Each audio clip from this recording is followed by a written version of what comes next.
So I have everyone muted. If you want to submit a question, you can put that on the chat. I'll try to follow up with you at the end of the presentation. The muting kind of helps with all the background noise. We're going to cover our segregation of duties for the Landmark and the S3 product from Lawson. Now, we threw in CloudSuite terminology. Lawson, their cloud products, they actually will have clients that come back and say, we're running CloudSuite version 10, and we'll say we're running the CloudSuite version 11. So basically, when you're running in the cloud, you're running S3 in the cloud with Lawson, that's version 10 CloudSuite. If you're running Landmark in the cloud with Lawson, that's version 11 CloudSuite. So we do support either of the applications hosted by Lawson, either as a service provider, if you're buying it as a service, or if you're just buying, you own the application, you're hosting it with them. So we just kind of want to, we know there's some redundancy there, just kind of wanted to point that out so you know what we support. All right. So quickly on Kinsey, so we've been around since '83, been doing this for quite a while in the ERP space, been a Lawson partner since '97. And the product, more importantly, that you're going to see today, we have, well, it's over 120 installations now of either security reporting or monitoring, segregation of duties, a lot of healthcare, a lot of public sector, a lot of cross-industry, on a national level. So there's a lot of clients, probably many of your peers, that are running these applications, or at least one of our solutions. Now we have a number of products. Today, in this quick 25 minutes, we're going to really talk about SOD, how modeling fits into our segregation duties, and then a remediation process we have on, boy, now I found these conflicts, how do I fix these? We do tie these products back to security reporting. I'll show you a little bit about that. This morning we covered our reporting and our auditing applications, so I'm really not going to go into those here today. And on the transaction side, we have a monitoring tool so we know where people have been in the application and what they've been working on. And we have an auditing tool to know what changes they're actually making. So at the field level, what's being done. So when we get into the remediation a little bit today, I will show you a little bit of how Activity Monitor works, because we use that as part of our remediation process. So I'm going to do this part as a PowerPoint, but then we're actually going to show you some product, and we should have time to do that. Now, for the S3 product line, specifically, we will deliver rules pre-built for you. So for both Landmark and for S3, we're going to give you our policies. So we have a library, this library of over 270 policies that tell you the kind of things you ought to do. So that's a pretty common question when we start working with SOD is, you know, we don't have our own policies. Our auditors want us to check for specific things. We're not sure what all those policies should be. Well, we'll have customers that will have, you know, a handful, 10 or 15 policies on the ones that are generally the most obvious. But when it comes down to policies regarding inventory control and closing procedures and payables and receivables, we're going to build those for you, and then we're going to deliver those, and we're going to have pre-built the rules behind that. So we have, you know, again, over 2,400 rules pre-built on the S3 side for, you know, if I had a policy was somebody shouldn't be able to enter a vendor and then enter an invoice. I don't want anybody to have that level of security. We'll build that for you because we know every way that you can enter a vendor, and we know every way you can process an invoice. When I get into Landmark, we'll talk about the complexities of why right now we're not delivering all those policies, but you can build, we're not delivering the rules, but you can build them around the policies that we have out there. So let's go ahead and look at kind of how this gets set up.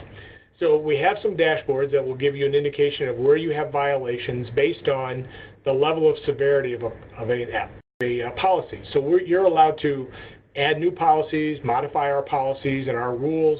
You can create new categories that contain your policies, and you can rate them on a 1 to 5-star rating. So those policies that are the most important to you, you give them a 5-star rating, and they're going to show up as violations in red. So the colors here that you're going to, on your dashboard every day on analytics, are going to be the severity based on how you've rated a policy. Now the rules, and I won't read every bullet here to you, but the rules are going to be, like I said, the rules and the policies are going to come delivered specifically for S3. One of the reasons is because every S3 or Lawson customer starts with the same 7,000 forms in Lawson. So we know everybody's got, if you have asset management, you have AM 40.1 and you have AM 4145. You have payables and you have AP 10.1, AP 10.2, and AP 16.1, the ways to enter a vendor. So we know we can start there. So we're going to build these policies in this example here that you're seeing, policy number 3, which is initiate disposal of fixed assets, conflicts with edit the fixed asset master file. Nobody should have the ability to do both. What we're going to do is we're going to do 8 different checks. So in this case, if you have AM 40.1 and you have access to AM 20.2, to us, that's a violation. Now, we require more than change or more than inquiry access. So if you have add, change, delete functionality, that's what caused the violation. If you only have inquiry access to these forms, we don't consider that a violation. So you could look at your asset master if you have control over AM 40.1, but you can't have add change capability on both sides of the grouping here.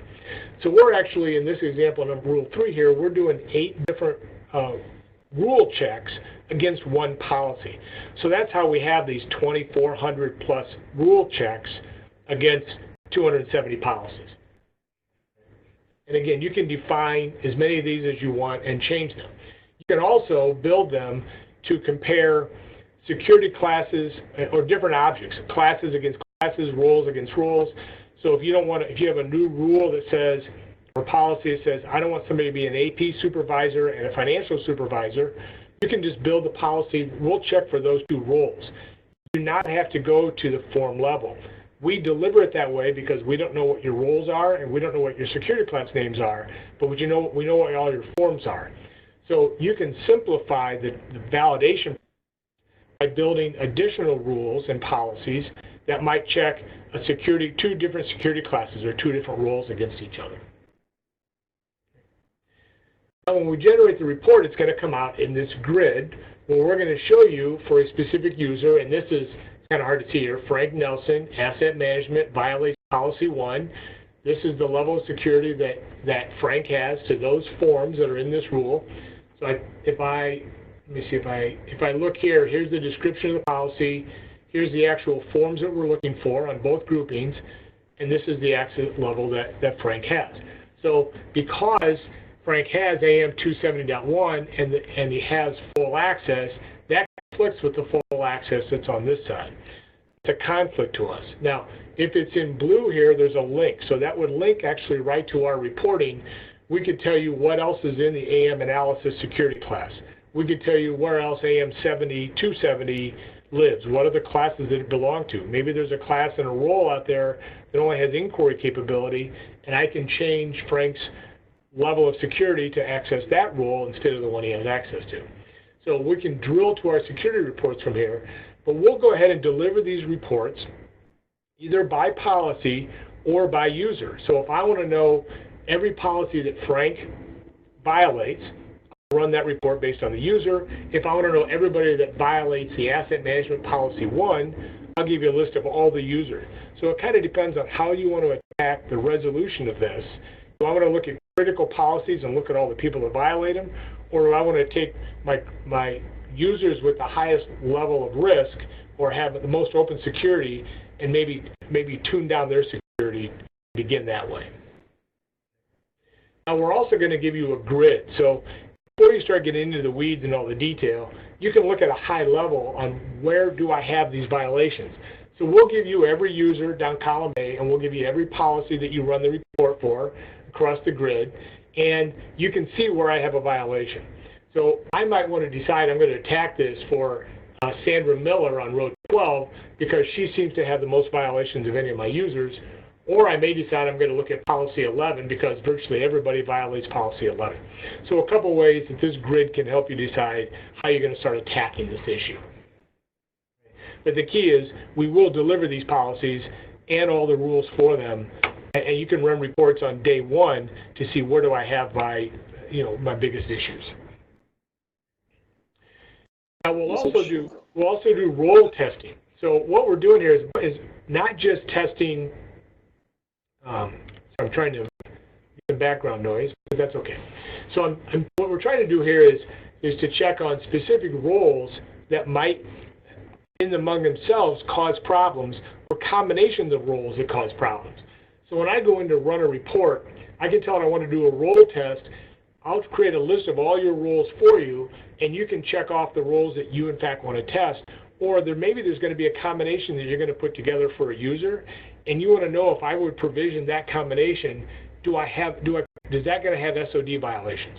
So before you actually go out and add these roles to a user, you can check to see if the combination for that user is going to be a problem.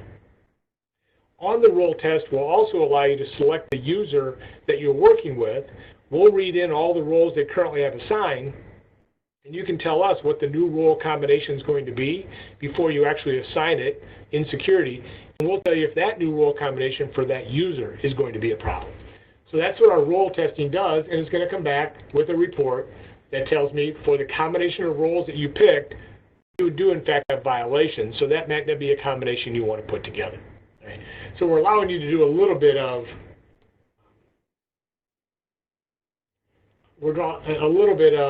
I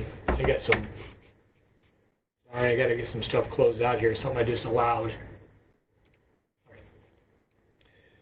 So let's go on to the landmark. So on the landmark side, we're doing something very similar. Now, the difference with landmark is that Lawson is delivering these roles and these security classes as templates, and the business class within them, the vendors, let's say vendor is a business class or employee is a business class, have different rules with logic, almost like conditional logic assigned to it.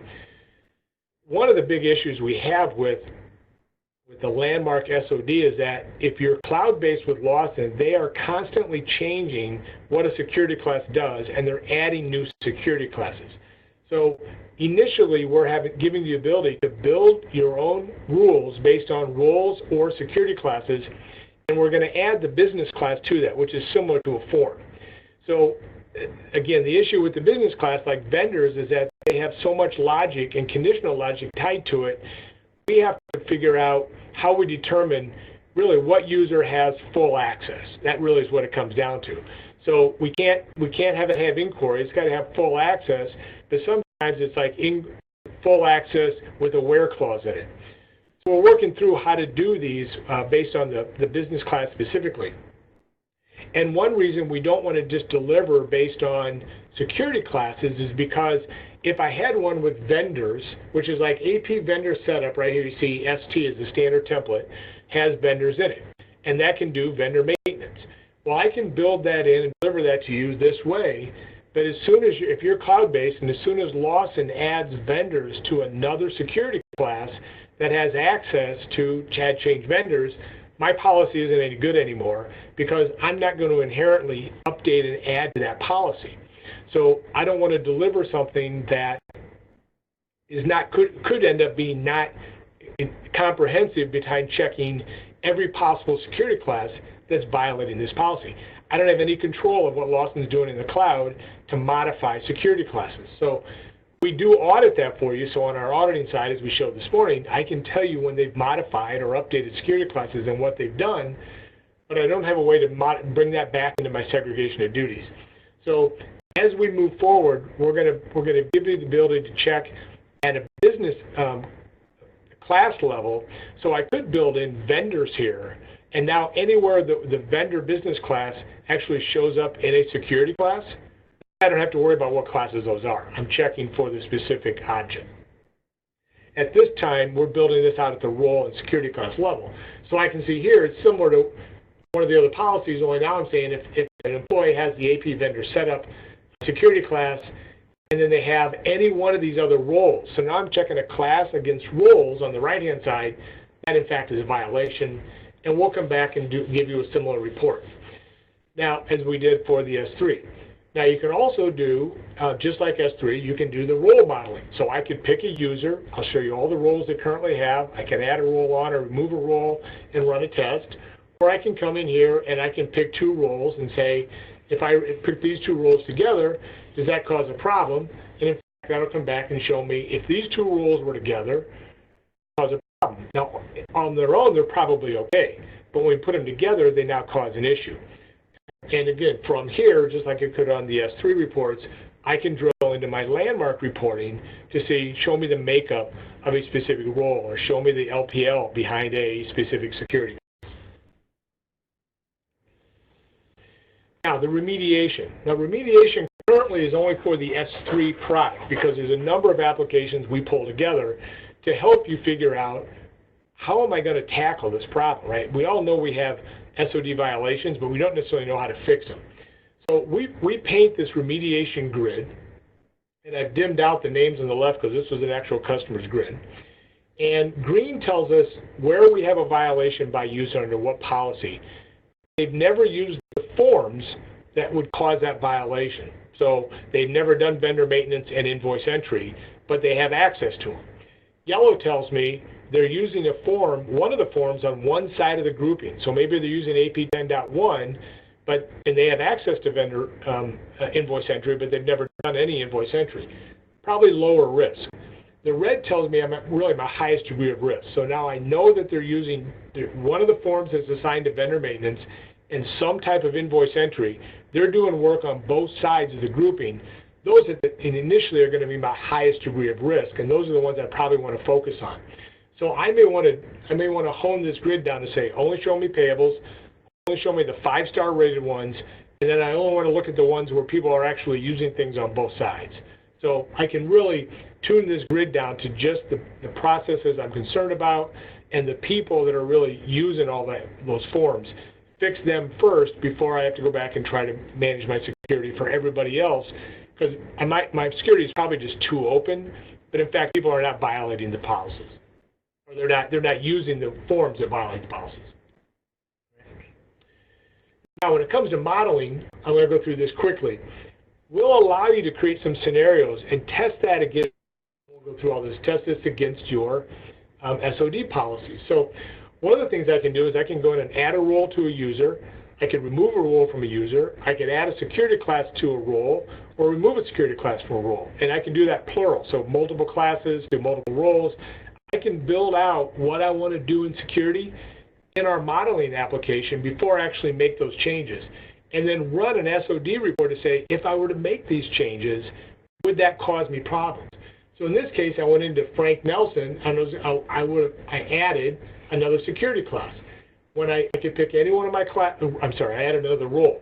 So any one of my roles that's out there, I could say, I want to add this role to this user. Is that going to cause a problem if I do that? So I would go ahead and select that role, and I run my SOD report.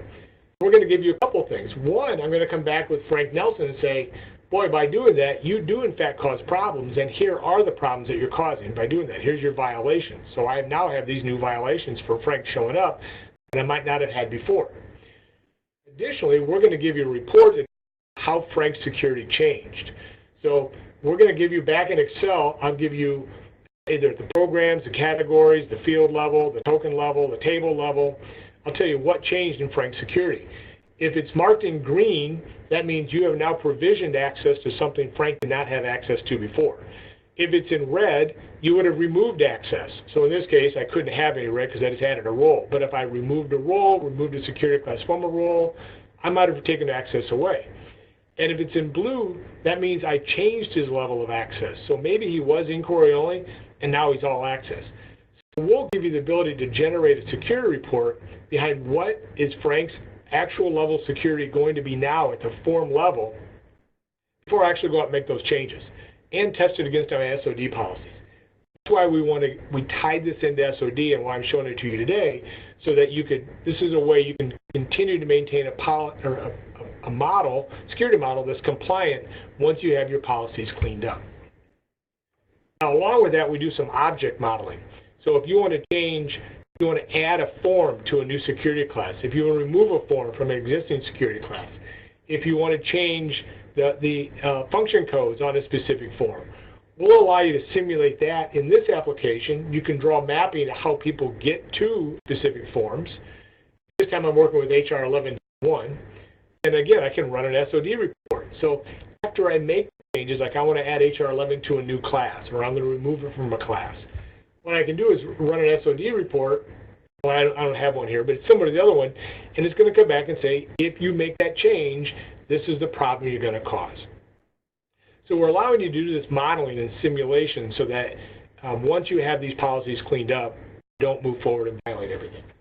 So I won't talk too much about this. You can look at this on the presentation, but it's a quick install, a quick run right out of the gate. So I have about 10 more minutes here. I want to show you some actual product. Let's go over the portal here, and let's go to SOD reporting. I'm going to go, and here's my grid that I pull up, my analytics, and I'll go to the SOD report. Now down the left-hand side, these are saved reports that I've created based on my filters that I can just go in and run at any time.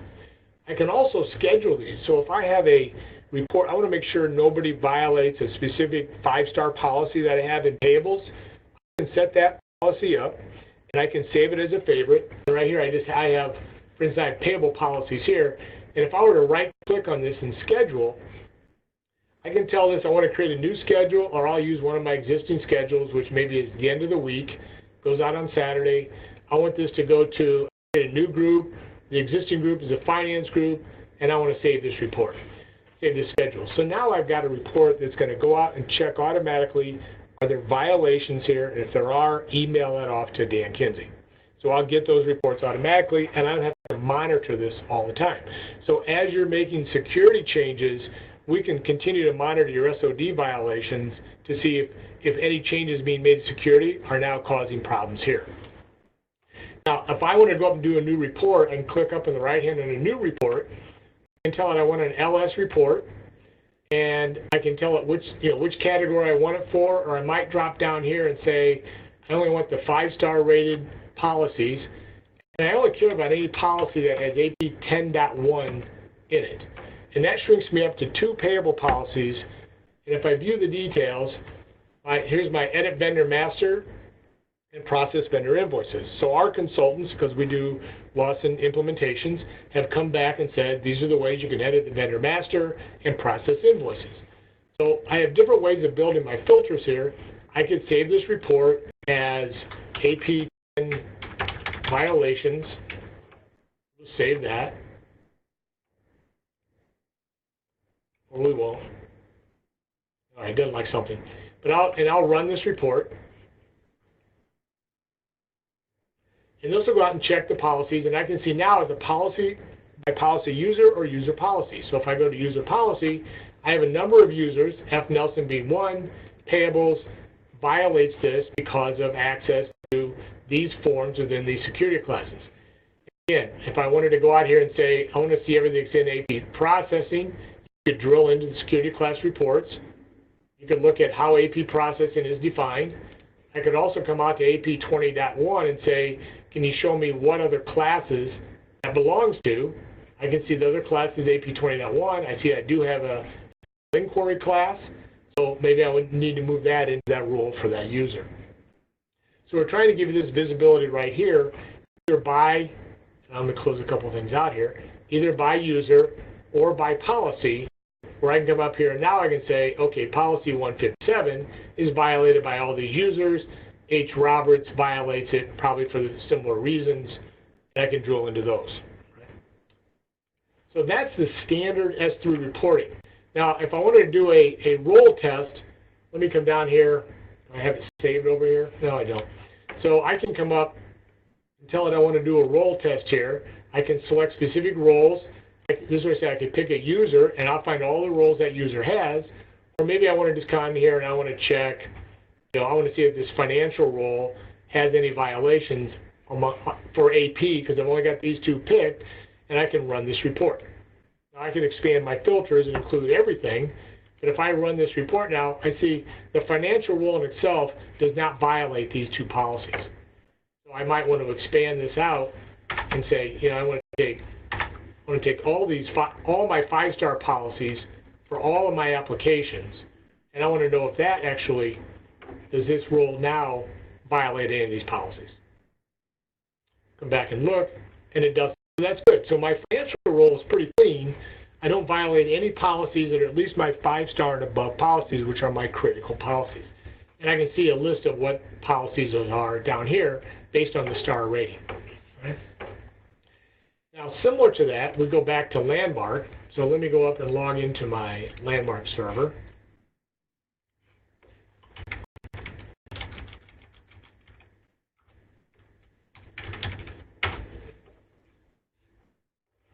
And if I go to landmark, I'm going to go to SOD reporting. We're going to see here I have, like here, let me take, this is a test on the payable manager. So I'm going to run this report. And payables manager now comes back and it says I have no violations. Well, if I wanted to edit this, I'm going to go up and I'm going to look at my roles. This is a case where maybe I come down here and I see a payable manager role I was testing. Well, I want to check that if I want to add payable specialist to a user that's already a payable manager, is that going to be a problem?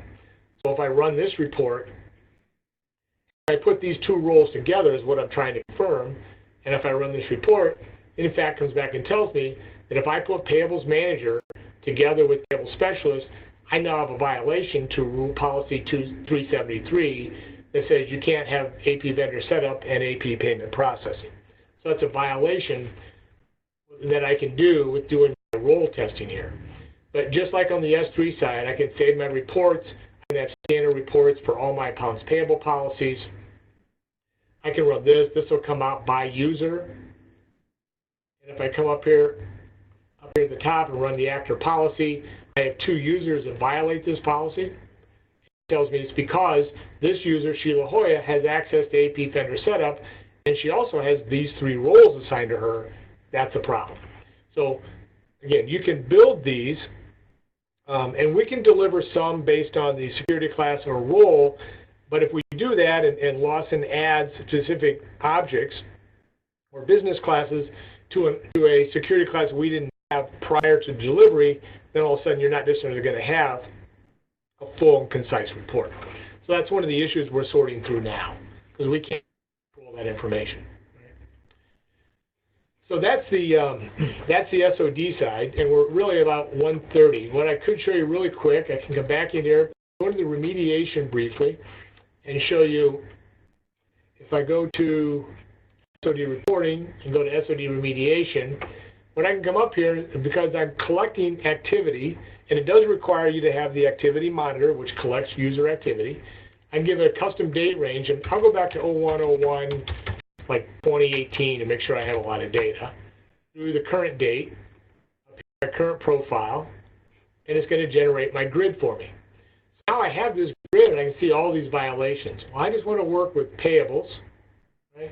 And so now I have some payable violations, and I see here, 157 is violated by Lawson, and it's red. I want to see more about that. So if I click on that cell, and I didn't show you this in the PowerPoint, it comes back and tells me Lawson has edited the vendor master file and processed vendor invoices. If I click on Lawson, oh, excuse me, I don't want to do that. If I click on AP 10.1, that comes back and shows me all the users that have access to AP 10.1. So the things I could do with this is I could take this AP maintenance out of financial supervisor. I could take financial supervisor away from Lawson, change this to inquiry only. So if I were to say, I make that inquiry only, okay, that's going to impact two users. So maybe that's okay, maybe it's not. Well, if I look at AP 10.2, I'll take that to inquiry only.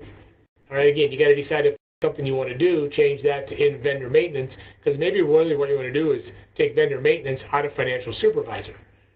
And I can go to AP 16.1, but just quickly to show you, if I were to make those changes, if I change AP 16.1 to all inquiry in AP maintenance, that impacts a lot of people. So I want to see the impact all the way up when this happens.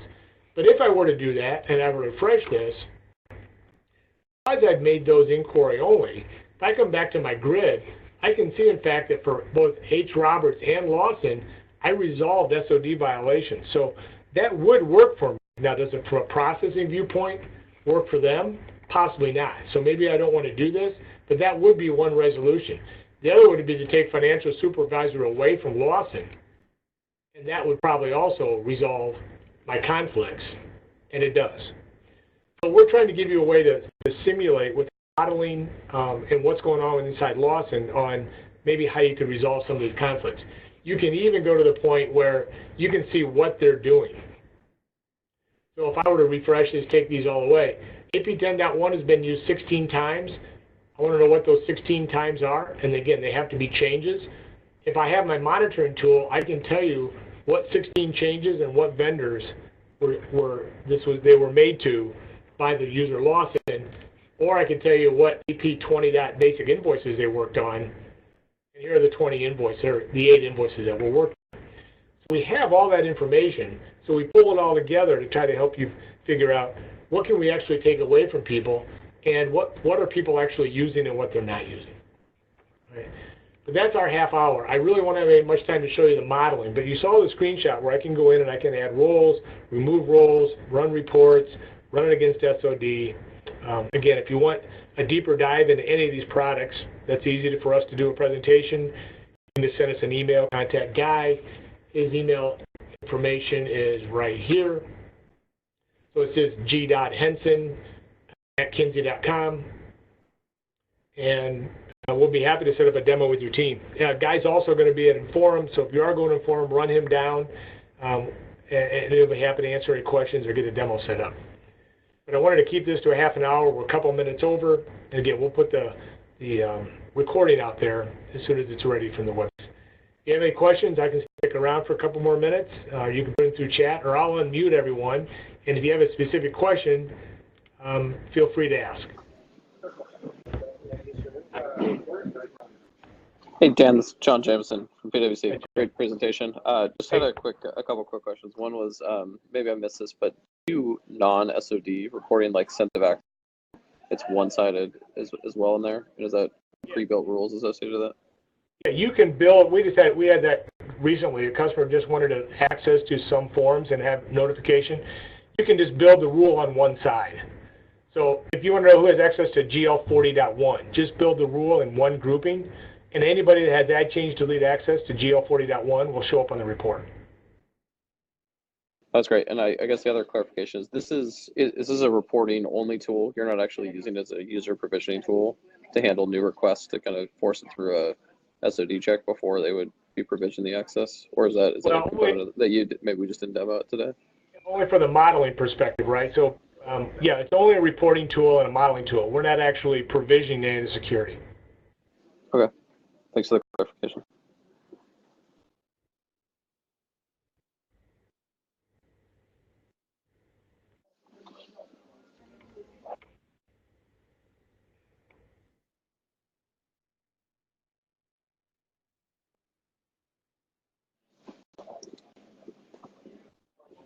Hey Dan, this is John again. I was being quiet because I don't know if anybody else is asking questions, but I would love to talk to you and Guy. I think I've got no return some emails, but I think there's some opportunity to work with you guys here for one of our mutual clients.